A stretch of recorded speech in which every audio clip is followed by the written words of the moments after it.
हर समय परमात्मा के संग में आत्मा की निवास है। और जब परमात्मा सारे अनंत ब्रह्मांडों का रचयिता स्वयं भगवान है, जब भगवान स्वयं सारा सृष्टि का रचना है, तो लक्ष्मी, महालक्ष्मी, ब्रह्मा, विष्णु, महेश्वर, जितनी भी देव देवियां हैं वो सारे की सारे भगवान में ही है। और जो आत्मा है वो भगवान के अंश है, भगवान में ही आत्मा का निवास है। तो अब बताओ, यहाँ तो सब कुछ है। तो इस प्रकार से सीधे सरल शब्दों में जाओ तो सहज ही समझ में आएगा। अब जो तुम कह रही है वो तो बहुत लंबा चौड़ा, उसको तो बहुत विस्तार से समझना पड़ेगा, न जाने क्या क्या सिद्धांत है उसका। पर यहाँ तो हम सबको इकट्ठे कर दिया, ब्रह्मा, विष्णु, महेश्वर, जितने भी देव देवी, भूत, भविष्य, वर्तमान, काल, महाकाल, देवों का देव, महादेव, सब भगवान में ही है। और भगवान और आत्मा एक ही है। आत्मा में ही, भगवान में ही आत्मा रमण करता है। तो अब बताओ, एक ही भाई कि नहीं भाई? Я спросила такой вопрос. Вот в Адвайта Веданте, да, говорится, что в человеке внутри все вот эти божества есть. Они как бы и снаружи есть, да, вот эти Лакшми, Брахма, Вишну, Махеш, но они внутри нашего сознания есть, как части нашего сознания. И если мы в гуне благости находимся, то мы их открываем внутри себя, как часть своего сознания. Это не как отдельное божество. Я не знаю, как на хинди объяснить. Вот. И Махарадж, он понял, как обычные люди понимают, что это просто боги, которые там сидят где-то на небесах и управляют всем.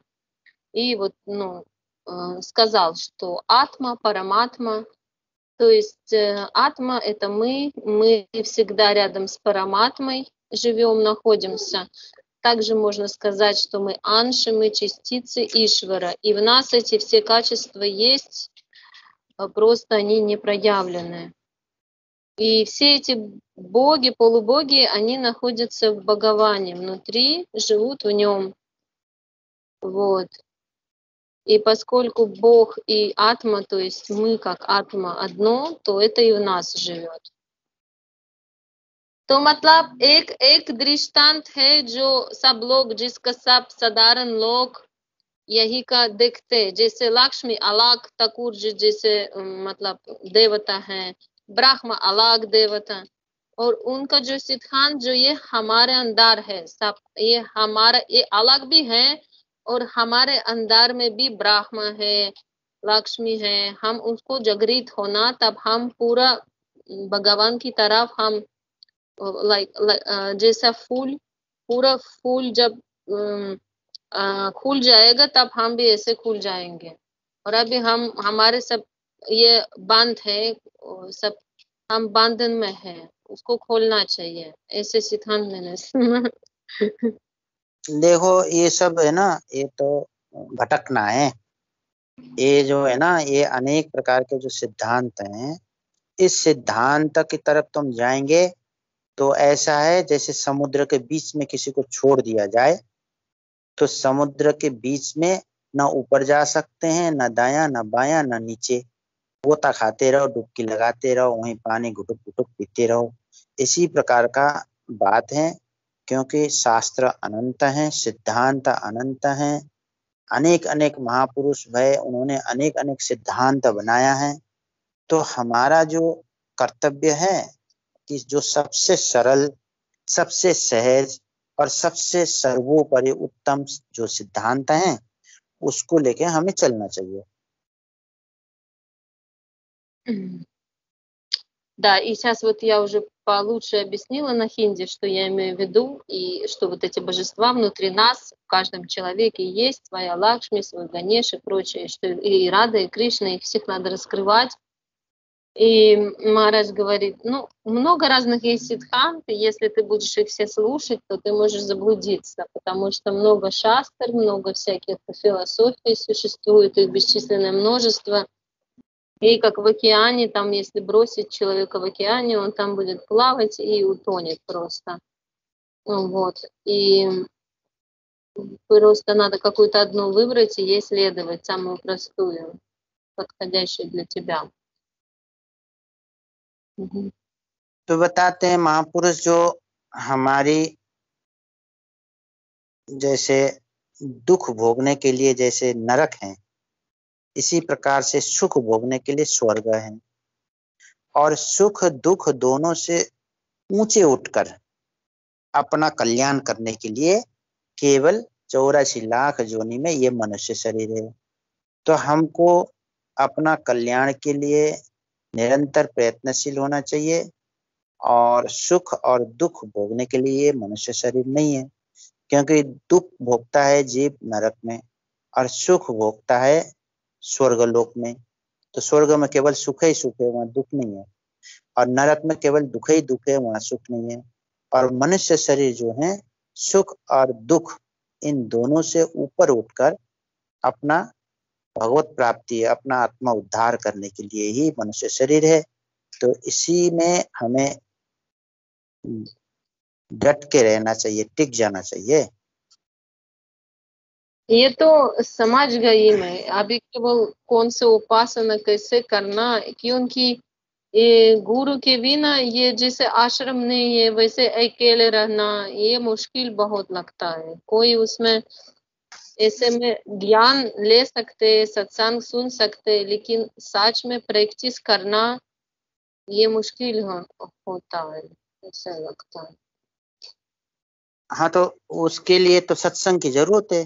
अब सत्संग, अब कहाँ से तुम्हें अच्छे सत्संग मिलता है, तुम वहां जाकर सत्संग करो जहाँ तुमको अच्छा सत्संग इस मार्ग में चलने के लिए, जो तुम्हारे संग में कोई अच्छे से मतलब जानकारी दे, ऐसे कोई महापुरुष, कोई संत, कोई अच्छे जानकार हो, तो वहां जाना चाहिए। वहां जाकर उनसे सत्संग करके भगवत प्राप्ति के मार्ग में दृढ़ता से चल देना चाहिए। ये है नियम। Махарадж сказал в предыдущем предложении, что страдания и есть и счастье, и ады предназначены для страданий, и небеса для счастья. А человеческое, то есть земля, да, человек, его тело предназначено для того, чтобы выйти за пределы мирского счастья и страдания. Я говорю, ну это я знаю, да, просто как делать упасану, если нету рядом гуру, нету рядом ашрама, то есть как бы ты сам по себе один, как бы получается. И Махарадж говорит, нужно найти тогда-то, ну как бы, где сатсанг дается, туда нужно ходить вживую. ये जीव जो हैं, जब जब से ये भगवान से विमुख हो गया है, तभी से इसके अंदर अनेक प्रकार की कमियां खटक रहा है। जैसे कुछ करने का, कुछ जानने का, कुछ पाने का, और इन सब का अनुभव निरंतर हृदय में बना हुआ है कि मेरे पास ये कमी है, मुझे कुछ जानकारी करना है, मुझे कुछ पाना है। तो इस प्रकार का अंदर में अनुभव होता है। ये क्यों होता है? क्योंकि ये जीव जो है भगवान से विमुख हो गया है। जब से ये विमुख है, तब से ये जीव अशांत में 84 लाख योनि में भटक रहा है। Когда душа отвернулась от Бога, она начала испытывать беспокойство и блуждать по вот этим 84 лакам жизней. И у нее сразу возникли множество недостатков. То есть она постоянно начала хотеть чего-то, что-то сделать, куда-то пойти, что-то получить, поесть, там, какой-то объект получить. Вот такие вот у нее начались беспокойства в жизни. अपने स्वरूप से विमुख जब से हुआ है, ये अपने आप को जब से भूल गया, भगवान से जब से विमुख हो गया, तो ये संसार का जो सुख भोग है, ये तभी जीव सुख भोग कर सकता है जब वो भगवान से विमुख हो गया है। यानी कि वो भगवान से विमुख होने से वो संसार का सुख भोगने का उसका रुचि जागृत होता है, और राग पूर्वक संसारिक जो भोग हैं, वो भोगने से मनुष्य परमात्मा से विमुख हो ही जाता है। यानी कि संसार का जो सुख भोग हम लोग व कोई भी जीव करता है तो भगवान से विमुख हो जाता है। क्योंकि भगवान की सन्मुख हो, निरंतर भगवान की याद हो, तो वो जो जीव है, वो मन जीव क्या, वो भगवान का अंश भक्त, वो कभी सुख भोग की जो रुचि है उसके हृदय में जागृत होता ही नहीं है। जो भगवान से सन्मुख है, यानी कि निरंतर उसके चित्त में भगवान है, तो संसार का सुख भोग करने का इच्छा उसमें जागृत नहीं होता है। और संसार का सुख भोग करने का इच्छा जागृत हो रहा है तो तब तो मान ही लो कि वो भगवान से बिल्कुल विमुख है। То есть, когда душа, она отвернулась от своей сварупы, вышла из нее и погрузилась во вкушение сансарного счастья, то она забывает о Боге, и с привязанностей она погружается в это счастье мирское. А те дживы, которые с Богом все время, их это счастье не привлекает. Все эти желания, они в ней не просыпаются, и они ее не интересуют. जिस प्रकार से कोई बच्चा, हम लोग कहते हैं ना, सुनते हैं, ये अनाथ है, इसका कोई नहीं है, इसका माँ बाप नहीं है, अनाथ है, मतलब इसका स्वामी कोई नहीं है, इसका मालिक कोई नहीं है, ये अनाथ है। तो इसी प्रकार से जब से ये जीव भगवान से विमुख हो गया है, तब से ये अनाथ हो गया है, इसका कोई मालिक नहीं है। आज इधर भटक रहा है, उधर भटक रहा है, उधर भटक रहा है, 84 लाख जोनी में ये बार बार जन्म ले रहा है, मर रहा है, न जाने कितने उसने मालिक बनाया। वो मालिक क्षणिक होता है, कुछ ही दिन में वो सब टूट जाता है। तो जब तक ये भगवान के सन्मुख नहीं होगा, तब तक ये जीव अनाथ हो गया है। То есть джива, которая отвернулась от Бога, она считается анат, то есть у нее нету хозяина, и она живет, то есть она в этой жизни у нее какой-то, она принимает какого-то хозяина одного, там, потом другого, и они на какое-то мгновение, эти хозяева есть, а потом они исчезают, и никакого от них прока нет. И так вот это живо влачит свое существование. ठीक इसी प्रकार से संसार से जब कुछ लेने की इच्छा जीव को जागृत, हृदय में जागृत होता है, मन में इच्छा होती है, तब वो भगवान से विमुख हो जाता है। यानी कि जो भजन में लगा हुआ साधक है, वो अगर संसार के कुछ इच्छा करता है, कुछ लेने की, पाने की संसार से, तब तो भगवान से उसी क्षण विमुख हो जाता है, उसका भजन नहीं होता है। इसलिए जो भजन करने वाले जो व्यक्ति होते हैं, साधक जन, उसको संसार से कुछ भी लेने की इच्छा हृदय में न हो, केवल भगवान से संबंध जोड़कर भगवान को सुख देने के लिए व भगवान को निरंतर याद करने के लिए जिसने अपना चित्त को, मन को दृढ़ निश्चय कर लिया है, बुद्धि निश्चय कर लिया है, तो उसी को भगवत प्राप्ति होती है। और जो संसार से सुख लेने की इच्छा जो करता है, उसको भगवत प्राप्ति नहीं हो सकता है। Те, кого внутри зиждется желание наслаждаться сансарой, что-то получить от сансары, они не могут прийти к Богу.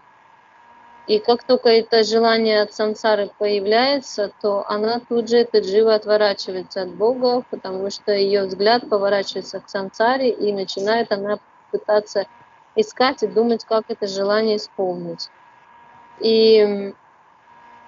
А если она хочет к Богу идти, то тогда ей нужно от всех этих желаний отказываться и желать только помнить о Боге и приносить только счастье Ему. И когда ее сознание и будхи, разум примет такое решение, только тогда она сможет развернуться к Богу и прийти к Нему. जो संसार को नहीं जानता है, संसार के विषय में जिसने अध्ययन नहीं किया अच्छे से, तो वो व्यक्ति संसार में फंसा रहता है न जानने से। जैसे किसी व्यक्ति को हम अच्छी तरह से नहीं जानते हैं, तो उसके मोह जाल में कोई व्यक्ति फंस जाता है और जब उसको पता लगता है कि अरे ये तो बहुत खतरनाक आदमी है, तो जान जाता है, तो फिर उसका पीछा छोड़ देता है, वो माने उससे दूर हो जाता है, उससे बचने का प्रयास करता है। ठीक इसी प्रकार से ये जो मनुष्य है, जब तक इस संसार को अच्छी तरह से नहीं जानता है, तब तक वो संसार के सुख दुख में फंसा रहता है, और जब तक भगवान को नहीं मानता है, तब तक वो भगवान से विमुख है।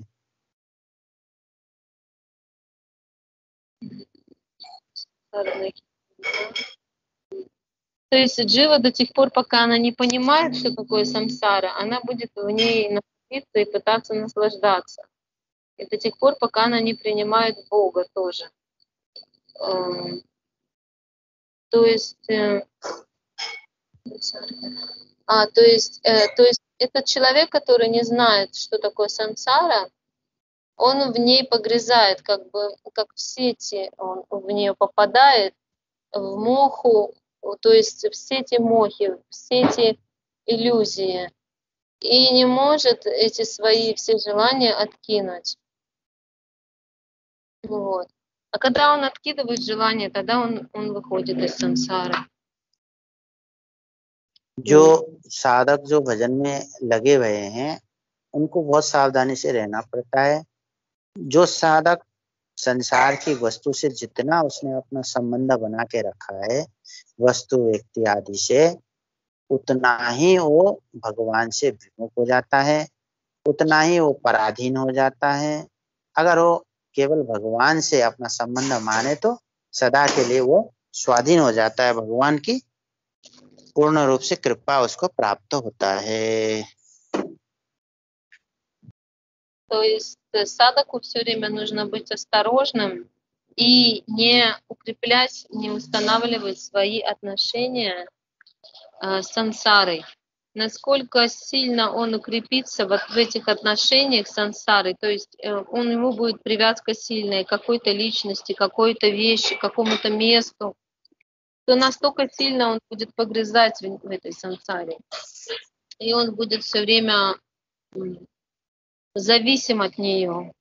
Вот. И независимым он может стать только в том случае, когда он будет осторожен и свои отношения устанавливать только с Богом.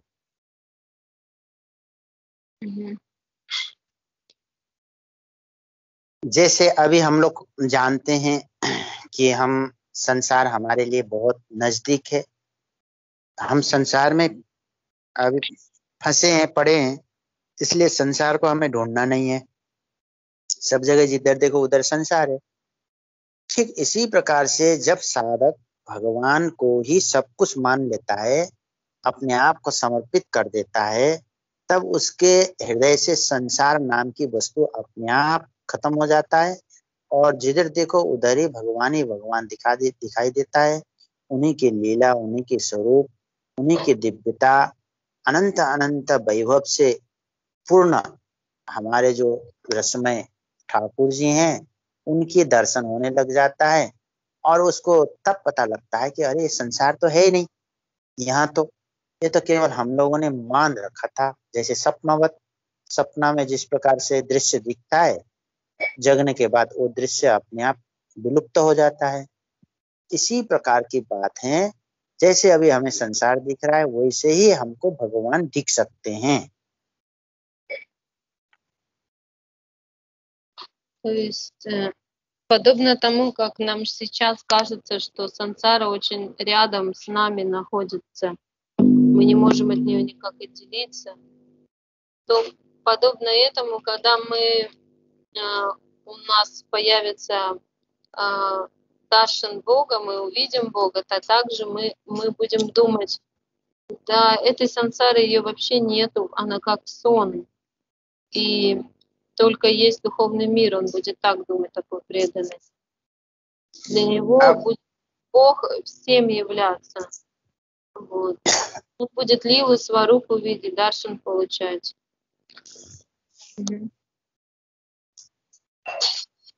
अच्छा, एक सिद्धांत हम बता रहे हैं, हमने तो ऐसे बहुत से सिद्धांत बताया है, पर अब जिसके भाग में नहीं है जिसको संसार में रचे पचे हैं तो उनको क्या समझ में आएगा। अभी मानो जैसे हम, भगवान हमारे लिए बहुत दुर्लभ है, दूर है, न जाने कितना दूर है, कोई पता नहीं।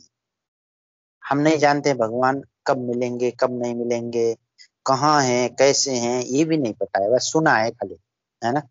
ठीक इसी प्रकार से अगर हम इसी बात को संसार में लगा दें कि संसार न जाने कहाँ है, हम जानते नहीं है, कितना दूर होगा, और भगवान के संग में तो हम निरंतर हैं, भगवान तो मेरे पास हैं, मैं भगवान के पास हूँ। भगवान से और मेरा संबंध बिल्कुल एक माने इतनी दूरी की एक कण, रज कण, सूक्ष्म, उतनी दूर भी नहीं है। भगवान और जीवात्मा का संबंध इतना नजदीक है। इस बात को वो माने साधक, और वो माने कि संसार तो बहुत दूर है, सपनावत है, तो उसको वैसे ही हो जाएगा, भगवान तो पास में मिल जाएंगे और उसके हृदय से इस संसार बहुत दूर चला जाएगा। То есть, когда человек будет думать, когда же я встречусь с Богом, и то есть и он захочет отойти от этой сансары, то тогда он постепенно сможет приблизиться. И он увидит, что Бхагаван все время рядом со мной, он ближе ко мне, чем любая сансара, он недалеко, и тогда сансара ему будет казаться как сон очень далекой. Он будет все время рядом с Богом.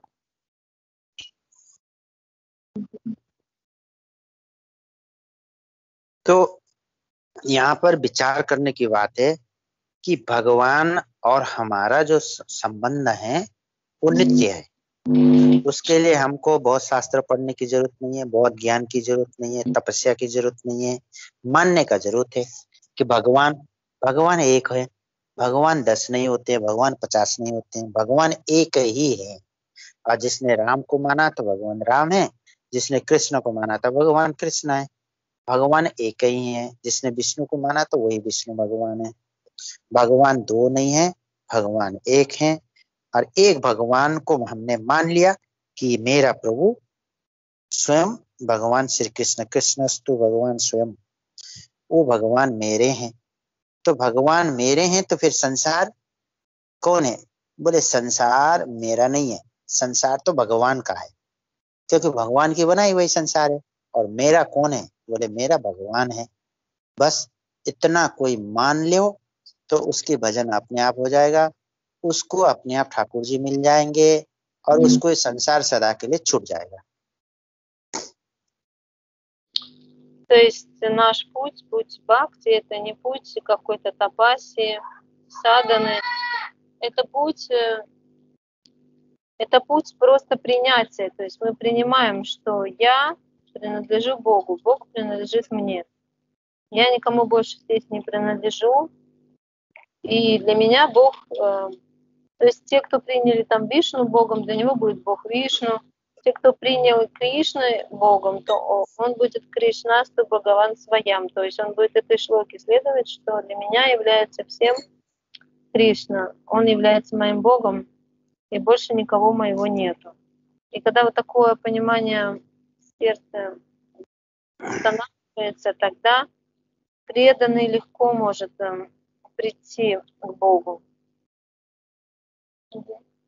अब यहाँ जितने सत्संग सुनते हैं, हमारा एक उनसे एक परामर्श है, हम उनसे बोल रहे हैं कि जो सत्संग में कभी कभी बहुत विचित्र बात हम लोगों को सुनने को मिलेगा, है ना, तो सबसे सरल, सबसे सहज और सहजे भगवान में विश्वास, सहजे भगवान की प्राप्ति के लिए हमें कोई कठिनता नहीं है और भगवान सहजे मिलते हैं।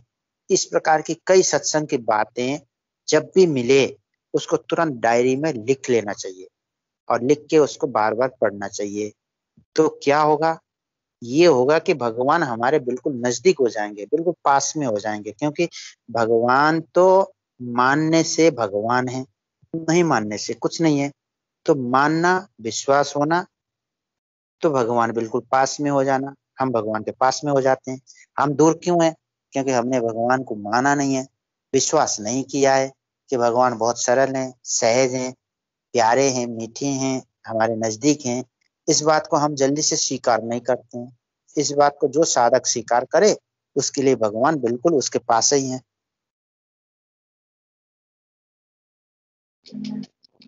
То есть мы слушаем сатсанг, все, кто здесь слушает, они могут слушать очень удивительные вещи.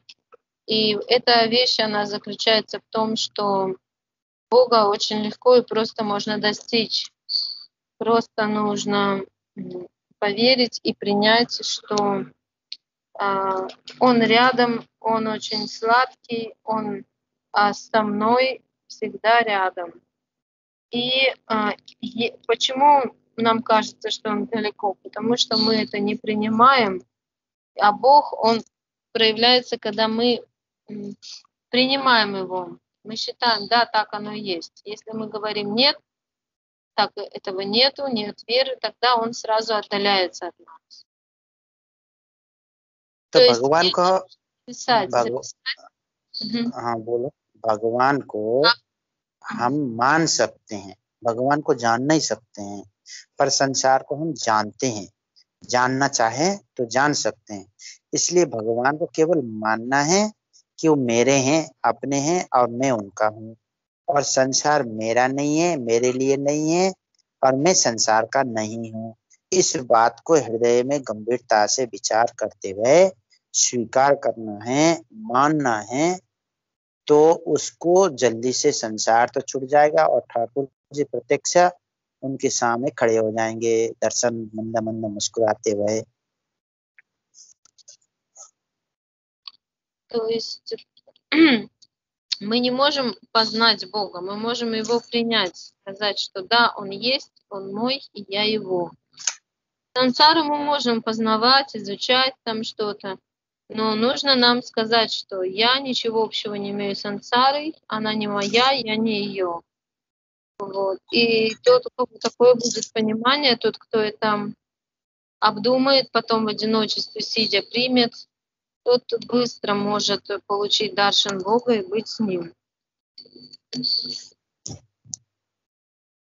तो ऐसे सरल, ऐसे सहज जो बातें, जो जल्दी से ठाकुर जी में विश्वास होता है, हमारा मन सहज में ठाकुर जी में लग जाए, इस प्रकार का जो सत्संग जब भी हमें कहीं से मिले उसको इस प्रकार से रखना चाहिए जैसे लोग हीरा मणि मुक्ता सजा के माने उसको छुपा के रखते हैं, उसी प्रकार से हमें इसको हृदय में तुरंत रख लेना चाहिए और समझना चाहिए, और समझकर इन बात पर बहुत विचार करना चाहिए, तब वही भजन में आगे बढ़ेंगे।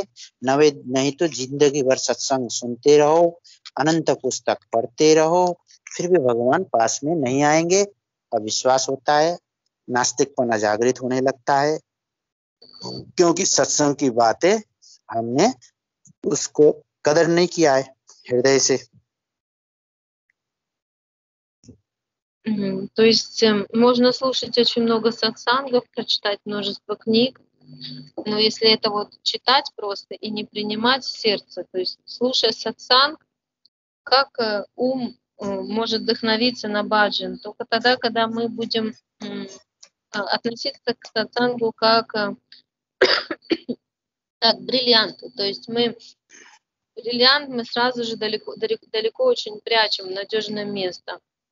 Так и наставления, которые мы получаем в сатсанге, нужно тут же брать в сердце и пытаться воплощать их в жизни. Только тогда будет польза от сатсанга. Иначе можно миллионы книг прочитать и потом стать даже атеистом. तो यहाँ बाधक बनता है क्या? बोले हम लोग जो संसार से सुख लेते हैं, अगर सुख लेना छोड़ दें तो हम बहुत जल्दी ये सत्संग की बातें हमारे हृदय में प्रवेश कर जाएगा।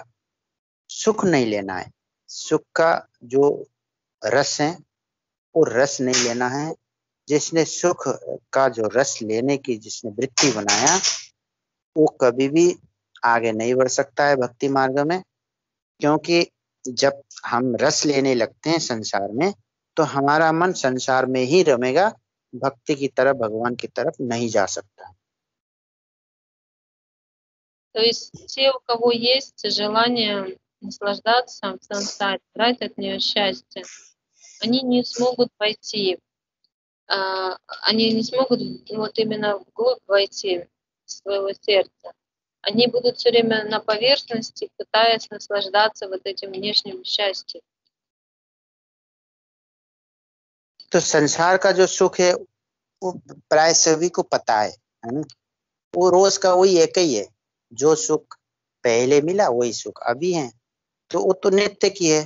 तो उसमें हमारे चित्त फंस जाना, जैसे हम लोग रोज भोजन करते हैं, रोटी खाते हैं, फल खाते हैं, तो नित्य उसमें से स्वाद आता ही है। तो अब उस आज जैसे कल हमने खाया, अब आज भी हम वही खा रहे हैं। जैसे कल हमने सेव खाया, बहुत स्वाद ले लेकर खाया, और जब आज हम फल खाएंगे तो आज उस सेव का जो स्वाद है उसमें हम परिवर्तन कर देंगे, भावना के परिवर्तन। बोले क्या? बोले ये ठाकुर जी के भोग लगा हुआ है, इसमें से जो स्वाद आ रहा है वो भगवान के प्रसाद होने से इसमें से अमृतवत दिव्य स्वाद आ रहा है। और ये स्वाद हम जितने लेते हैं, जितने पाते हैं, उतना ही हमारा हृदय निर्मल होता है, मन ठाकुर जी की तरफ जा रहा है, हमारा बुद्धि शुद्ध हो रहा है, हमारे पाप नष्ट हो रहा है, और हमारा भक्ति बढ़ता ही जा रहा है, क्योंकि हमने ठाकुर जी का अधरामृत हम पा रहे हैं, उनकी पाई हुई प्रसाद पा रहे हैं। इस प्रकार से खाने से उसका खाते खाते भजन हो जाता है। तो इस प्रकार से साधक को रस लेने का जो वृत्ति है उसको परिवर्तन करना चाहिए, भाव को परिवर्तन। То есть человеку преданному нужно менять свою бхаву. То есть бхаву, например, он когда наслаждается едой, то есть ему бхаву нужно менять, что он не едой наслаждается, а прасадом. И, например, вчера он поел яблоко, сегодня, а бхава у него меняется. То есть он ест, и у него он очищается, его разум очищается, его грехи уничтожаются, бхакти в сердце у него растет, потому что только лишь от того, что он поменял бхаву, он видит прасад, как милость Бога, он кушает, и она его начинает очищать. तो अब यहाँ पर अब बात ये आ गया कि भाई भगवान कौन है? क्योंकि यहाँ लोग अटक जाते हैं, ब्रह्मा, विष्णु, महेश्वर, दुर्गा, काली देवी आदि अनंत अनंत, यीशु मसीहा, अल्लाह, क्या क्या अनेक प्रकार के नाम हैं। तो यहाँ भगवान कौन है? बोले भगवान, हम सीधे सीधे एक बात में हम चले जाएं, भगवान स्वयं कह रहे हैं कि मैं ही भगवान हूँ, जबकि ये बात भगवान नहीं कहते हैं, क्योंकि ये कहना ठीक नहीं है। फिर भी उन्होंने इस जीव जगत को, क्योंकि ये जीव हैं, ये बेशरम है, इसलिए वो बेशरम बनकर भगवान ने भी कहा कि मैं ही भगवान हूँ, मैं कृष्णस्तु स्वयं भगवान। तो ये अर्जुन को कह रहे हैं कि हे अर्जुन, मैं ही भगवान हूँ, इसलिए तुम मेरे में ही लग जाओ। तो इस प्रकार से स्वयं भगवान जो राम, वो साक्षात स्वयं भगवान है, कृष्ण स्वयं भगवान है, एक ही है। जो राम है, जो कृष्ण है, जो विष्णु है, ये एक ही है। 24 अवतार हैं। 24 अवतार में जो जिसको भी माने, एक को मानो, किसी को भी मानो, 10 जगह मत जाओ। 10 जगह जाने की जरूरत नहीं है। 10 जगह जाएंगे तो भगवान में एक रूप में अविश्वास, मतलब विश्वास प्राप्त नहीं हुआ, तो इसलिए 10 रूप में हम उनके ध्यान करते हैं। तो इसलिए मेरे लिए राम भी कृष्ण है, मेरे लिए नरसिंह भगवान भी कृष्ण है, मेरे लिए बराह भगवान भी कृष्ण है, मेरे लिए विष्णु भी कृष्ण है, मेरे लिए मत्स्य अवतार वो भी कृष्ण ही है। तो मैं कृष्ण को मानता हूँ। बस इस प्रकार से एक ही भगवान है, 10 जगह हमें जाने की जरूरत नहीं है। वही सर्व समर्थ है, उन्हीं से सारे अनंत ब्रह्मांड, अनंत देव देवियां, उन्हीं से अवतार लिया, सृष्टि वही है, उन्हीं से अवतरित हैं। तो इसलिए हम एक भगवान को मानते हैं। То есть мы принимаем только одного Бога.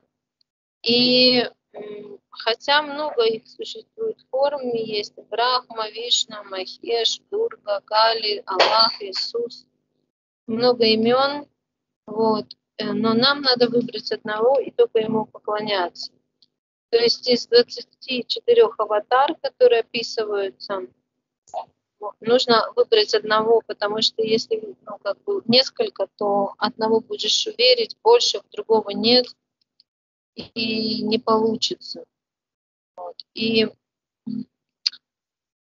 то есть и тогда, вот, например, если мы считаем, что Кришна мое единственное божество, то другие, вот Вараха, Матсья, кто там, Нарайна, Рама, мы все их будем считать проявлением формы Кришны. तो ऐसे ही जो राम उपासक हैं वो राम जी को भगवान मानता है, और कृष्ण जो हैं वो राम ही कृष्ण हैं, राम ही नरसिंह हैं, राम ही वराह भगवान हैं, राम ही विष्णु हैं, राम ही बुद्ध हैं, कल्कि हैं, सब राम हैं। इसी प्रकार से जो लक्ष्मी नारायण को उपासक हैं वो नारायण भगवान को ही कृष्ण मानता है, नारायण भगवान ही राम बने हैं, नारायण भगवान ही 24 अवतार में कोई भी अवतार हैं वो राम नारायण ही हैं, ऐसे करके वो मानते हैं। तो इसलिए यहाँ भगवान में कोई भेदभाव नहीं है, जो जिस स्वरूप को मानता है वो ही सर्वत्र व्याप्त है अनेक रूपों में, ऐसे साधक मानते हैं वैष्णव जन, इसलिए वो इधर उधर भटकते नहीं हैं कहीं भी। То есть остаток он не блуждает по разным концепциям. То есть если он выбрал одного, да, например, некоторые вот Раму считают своим божеством, то он везде уже видит, что Рама изначальный, из него проявились Вишну, Нарайна, Вараха, Матсья, Кришна, все из него изошли. А кто-то верит в Нарайну, он будет считать, что все изошли из Нарайны. Вот. И Бог, он на самом деле один, просто человек, он сам выбирает, какая ему ближе форма сварупа Бога. И эту сварупу он видит проявленной везде, повсюду, находящийся везде. देखो ये सारी बातें हमने तुम्हारी समस्या की, तुम्हारे मन में जो अनेक प्रकार के वो भाव उत्पन्न होता है ना, कभी इधर कभी उधर, उसके लिए सिद्धांत केवल तुम्हारे लिए नहीं है, सभी के लिए है। ये सभी के मन में आता है कि कौन बड़ा है, कौन छोटा है, कौन क्या है, कहाँ से कृपा होता है, कौन भगवान है, कौन है कि नहीं है, इस प्रकार के हमारे मन में उथल पुथल होता है। तो उसी का कारण से ये हमने बताया है। ये सिद्धांत जो सुनेगा, ये जो आज की सत्संग जो सुनेगा, तो उसके मन एक ही जगह अटक जाएगा, उसको कोई संदेह नहीं होगा कि भगवान कौन है, कितने हैं, कैसे हैं, किसको भजना चाहिए, किसको भजना नहीं चाहिए, इस प्रकार का जो संदेह है वो हृदय से मिट जाएगा अगर इसको कोई अच्छे से सुने तो। То есть, если внимательно слушать этот сатсан, который сегодня, и он дан не только для кого-то одного, кто задал вопрос, а для всех, потому что у всех возникает в сердце эти вопросы. Кто выше из богов, кто ниже, кто главный, кто второстепенный. И то есть поэтому, если мы как бы выбрали одно божество, и наш ум, он в него как бы погружается, и тогда мы идем по пути без сомнений. Вот. Надо именно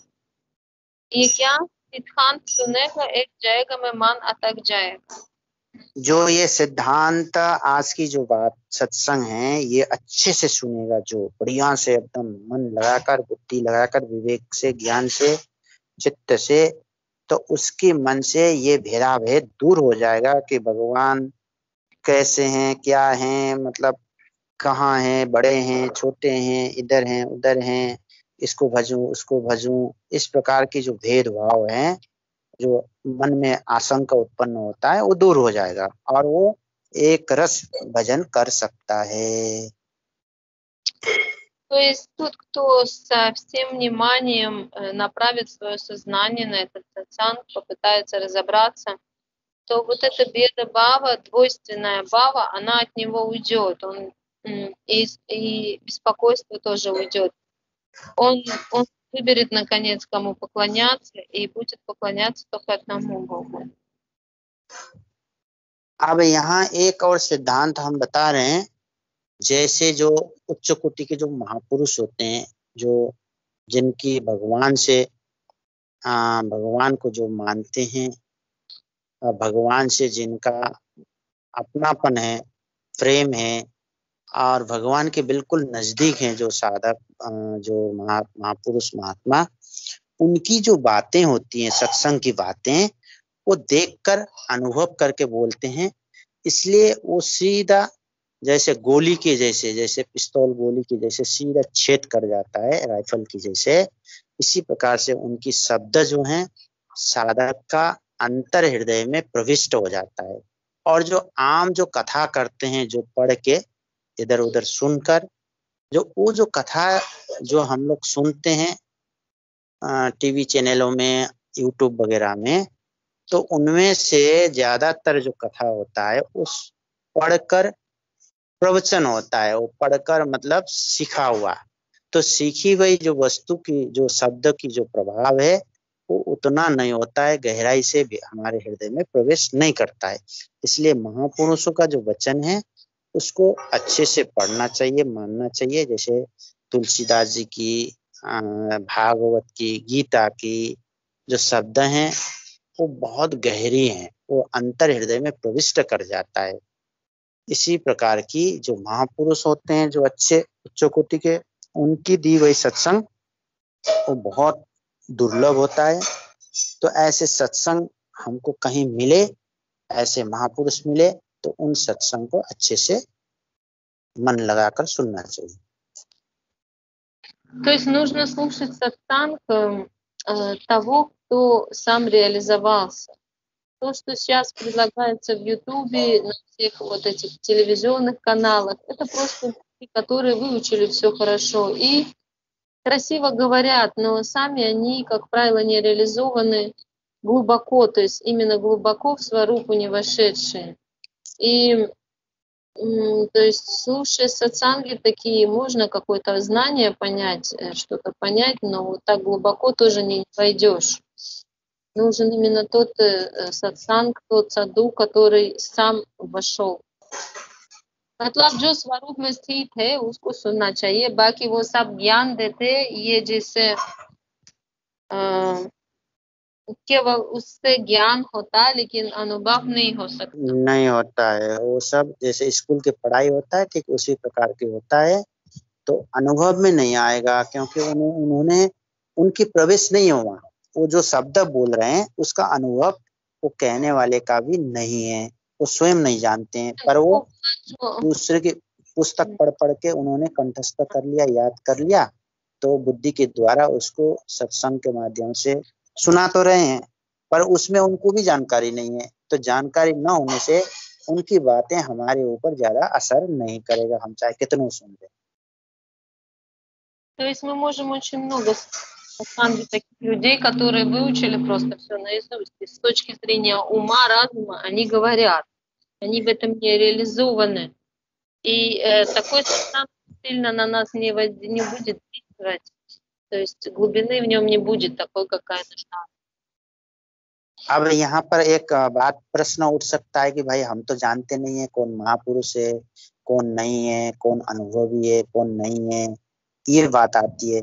तो यहाँ पर इसका प्रश्न का उत्तर है कि जब हम किसी की भी सत्संग सुनते हैं, सुनने के बाद यदि हमको भगवान नजदीक लगे, प्यारे लगे, भगवान की भजन करने में हमको बहुत सहज लगे कि वो तो भगवान हमें मिल जाएंगे, सहज में मिल जाएंगे, ऐसे विश्वास होने लग जाए भीतर, तो मानना चाहिए कि वो महात्मा जो सत्संग दे रहे हैं वो अनुभवी महात्मा है।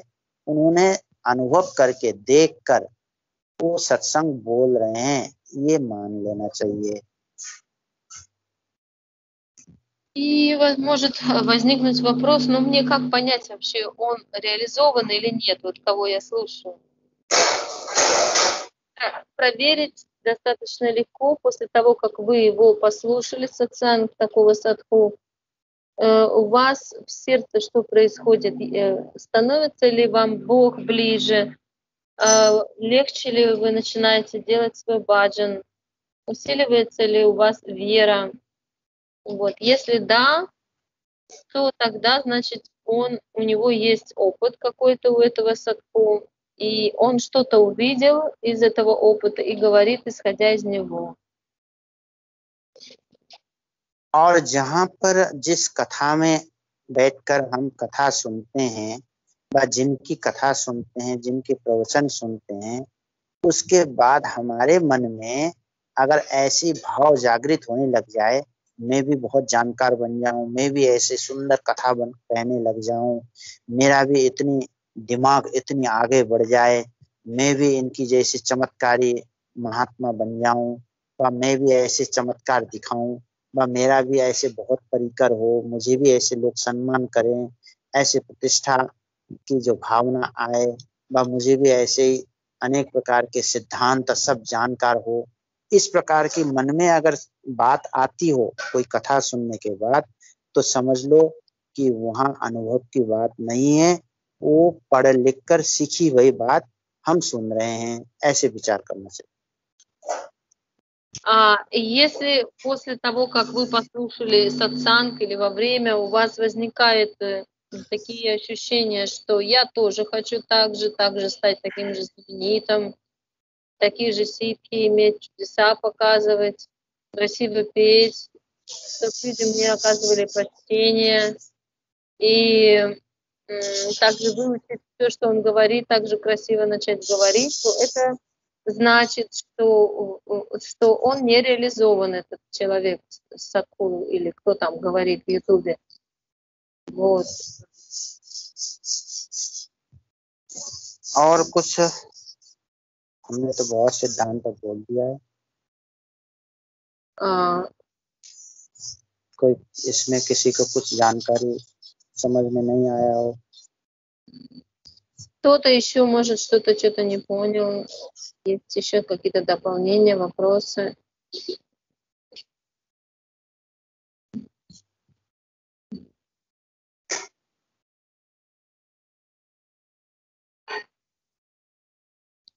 इसमें बहुत सहनशीलता होना चाहिए, बहुत ज़्यादा तो भाजन करना विश्वास होना चाहिए। तो विश्वास नहीं हो तो फिर क्या फायदा है? विश्वास तो करना ही है, हम तो संसार में फंसे ही हैं। मैं पहले जब किया था 18 उम्र में शुरू किया था, मैं बहुत विश्वास था, और बाद में धीरे धीरे सब कहा गया, पता नहीं सर। हर एक होता है ना महत अपराध, भगवत अपराध आदि बनता है, तो उससे क्या होता है कि हमारा जो भक्ति है, हमारा जो तेज है भजन का, वो नष्ट हो जाता है, वो क्षीण हो जाता है। तो वो पहले जो हमको जो आनंद आता था भजन में, जो रुचि होती थी, वो रुचि कम हो जाता है। तो इसका एक ही उपाय है कि अधिक से अधिक ठाकुर जी का नाम जप करें और ठाकुर जी से रोते हुए प्रार्थना करें, तो जल्दी कृपा हो जाती है।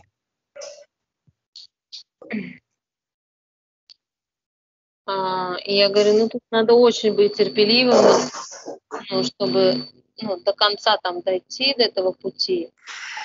И когда 20 проходит, ты думаешь, что-то ничего не происходит. Потому что я даже еще более был вдохновленным, чем сейчас. И Махарадж говорит, что это возможно, что просто были определенные аппаратхи совершены.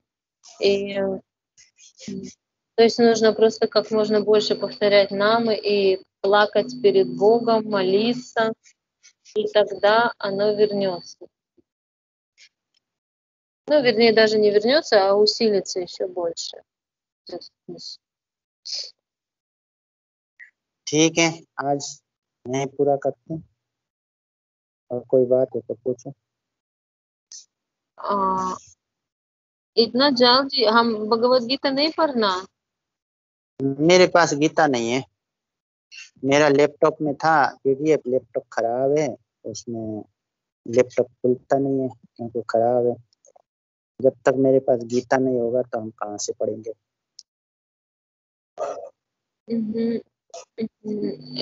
То есть Махарадж говорит, если нет сейчас вопросов, то тогда заканчиваем на сегодня. Вот. А Гиту, говорит, нет у него Гиты, изучать Гиту.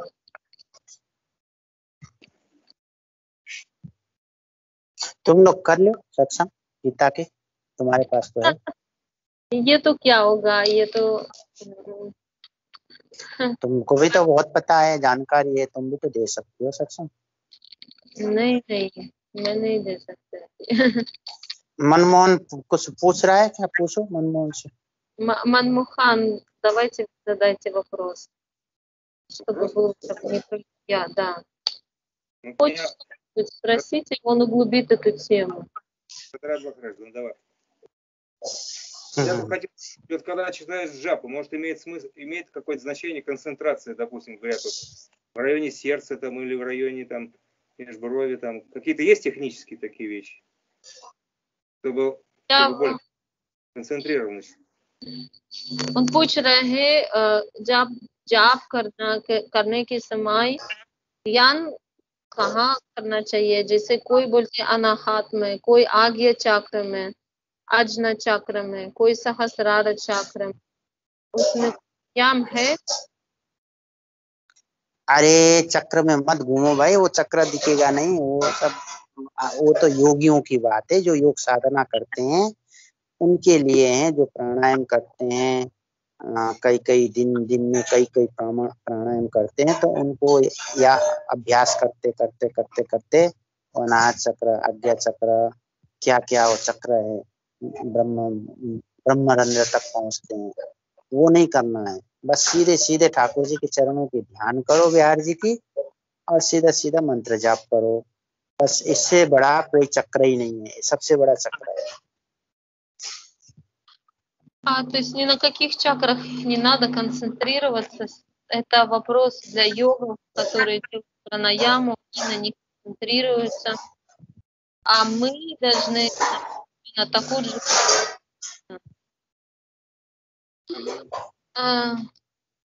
तो महाराज वो सब ये योगी लोग ये क्या करता, ये 3 शरीर बनाता, शरीर, कारण शरीर और ये जो शरीर पंचभूत शरीर,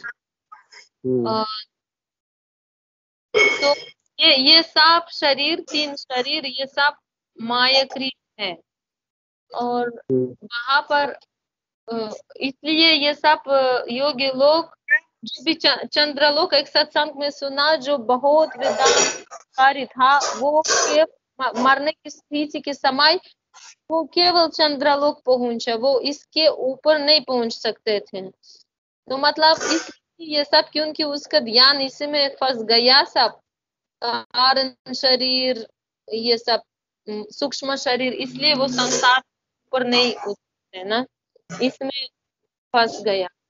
हाँ, तो ये अब नहीं हो सकता है, क्योंकि इस समय के हिसाब से पहले तो योगी लोग केवल वायु पीकर भी रह सकते थे, केवल जल पीकर भी रह सकते थे सालों साल तक, तो वो कठोर योग साधना करते थे, और उसमें उनके गुरु होते थे, जानकार सिद्ध उच्च कोटि के योगी होते थे, तो उसमें उनको चरम सीमा में पहुंचने के बाद मुक्ति तक मिल जाता है, जैसे सायुज्य मुक्ति आदि ये मिलता है। पर उससे भी आगे सायुज्य, सारिष्ट आदि जो मुक्ति है, 5 प्रकार की मुक्ति है, उन 5 प्रकार के मुक्ति से भी आगे की जो साधन होता है वो है भक्ति मार्ग। तो योगियों को भक्ति नहीं मिलता है, योगियों का अनेक प्रकार के योग साधना करके सिद्धि प्राप्ति होती है, अष्ट सिद्धि, नवनिधि, और उसके बाद उस सिद्धि में यदि उनको मन नहीं लगा तब उनको फिर भक्ति पथ में आ सकते हैं। यानी कि उन अष्ट सिद्धि के ऊपर मुक्ति, और मुक्त होने के बाद भी जब मुक्ति में भी उनको रस न मिले तब जाकर भक्ति मार्ग में वो आते हैं। तो भक्ति मार्ग सबसे ऊंचा है, हमें ये झगड़े में नहीं फंसना है। ठाकुर जी के चरण से बढ़कर कोई योग नहीं, कोई साधन नहीं, किसी प्रकार का कोई भी तपस्या नहीं है। इसलिए चरणों के ध्यान करके हमें मंत्र जाप करना चाहिए, नाम जाप करना चाहिए, तो उसको जल्दी कृपा प्राप्त होता है। То есть нам нужно понять, что нет никого выше Бога, и только на Него уповать. И я спросила, что вот есть, почему йоги, они не могут выйти вообще из сансары, потому что они вот этими заняты. Чакра, тонкое тело, астральное тело, причинное тело и грубое тело. Они вот эти тела разные создают, и астральное тело двойника там создают, путешествуют. Еще выше уровень, самый высший пилотаж с причинным телом работают. И как бы они в этом крутятся. Йог, он должен вообще от всех этих тел полностью разотождествиться, выйти из них и трансцендентное получить. Вне гунь природы. А это и Марадж сказал, что они максимум, что из йоги могут получить, мукти, то есть освобождение, и то только в том случае, если они будут очень серьезную делать садану под руководством гуру, который в этом реализовался. Без гуру там делать нечего, много практиковать, но так и ничего не добиться. А гуру нормально тоже практически нет. Там. А раньше они, эти йоги, они там только на воде сидели, практически там не питались, не ели ничего тяжелого, и там очень много правил. जो महाराज जो भक्त है वो इस तीन शरीर परे है, वो मिलता त्रिगुणातीत शरीर है। तो इसमें इसके लिए नहीं होना चाहिए प्राणायाम करना, जो तेरे साथ सूक्ष्म चैनल हो जाएगा, उसमें कोई ब्लॉक नहीं होगा। नहीं, प्राणायाम आदि जो आसन प्राणायाम ये तो हर साधक को करना चाहिए, क्योंकि इससे मन शुद्ध होता है, मन हल्का, शरीर हल्का होता है, निरोग रहता है। निरोग शरीर में स्वस्थ मन रहता है, स्वस्थ मन में वजन होता है। तो शरीर का अगर कोई पीड़ा हो, दर्द हो, दुख हो, तो चित्त उधर चला जाता है। इसलिए प्राणायाम आदि करना बहुत जरूरी है स्वास्थ्य के लिए। जैसे खाना जरूरी है, ऐसे प्राणायाम आसन ये भी करना चाहिए नियम से, ये बहुत अच्छी बात है। पर प्राणायाम आसन करते समय भी, उस समय भी भक्त लोग भगवान का ही ध्यान करेंगे, उनका ही नाम जप करेंगे। И я спросила еще такой вопрос, что вот преданные, они концентрируются на том, чтобы получить тригунатиты, тело за пределами 3 гун природы, то есть трансцендентное. Вот. А йоги, они и вот эти тела в пределах сансары, они хотят разные, да, более тонкие, но они в сансаре. И вот нам, чтобы получить это трансцендентное тело, нам тоже, может, надо делать пранаямы, какие-то блоки, в этих каналах, чтобы они ушли, эти блоки. И Марадж сказал, да, то есть как мы кушаем, это тело физическое мы питаем, так и тонкое тело также нужно ежедневно делать асаны и пранаямы для того, чтобы ум облегчился, и вот эти страдания тонкие из ума ушли, которые препятствуют, блоки ушли. И в это, единственное, надо обращать внимание, что во время асан и пранаям нужно также не забывать о Боге, повторять джапу и медитировать на Бога, то есть не забывать про Него в это время. मुझे लगता जो ये सबसे बड़ा भूल है, भक्त लोग ना आसन करता ना प्राणायाम करता, सीधे केवल जाप करता या और उसमें जो ब्लॉक है उससे वो कोई काम नहीं करता। नहीं, आसान प्राणायाम करने से निद्रा कम आता है, आलस कम होता है, मन शांत होता है, शरीर स्वस्थ रहता है, और जो श्वास की जो नली है, श्वास शुद्ध होता है, जैसे ऑक्सीजन ज्यादा मिल जाता है। तो इसकी बहुत जरूरी है स्वास्थ्य के लिए, ये प्राणायाम वगैरह करना बहुत जरूरी है, करना चाहिए। И я сказала, что мне кажется, на мой взгляд, что у преданных именно в этом проблема, что они только на джапу и на сатсанг внимание обращают, но они не обращают внимания на пранаямы, на асаны. Ну, я не говорю про всех, а вот в целом, как мне кажется, может, я ошибаюсь. Ну, это может мой случай только. И Махарадж говорит, то есть, если это не делать, эти асаны и пранаямы, то будет и лень, будешь больше спать, и не будет спокойствия. И вот эти каналы тонкие, которые в теле находятся, они тоже не будут очищаться. И не будет попадать везде как надо. И, может быть, из-за этого, да, мы ругаемся.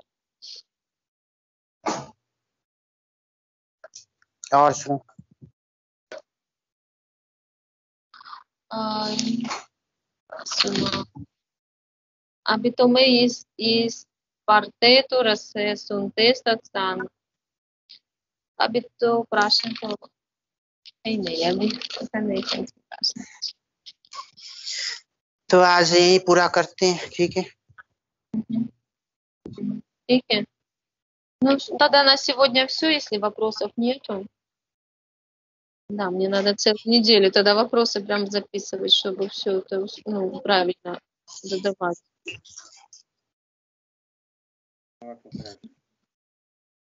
ठीक है. राधे राधे सबको. राधे राधे, धन्यवाद. राधे राधे.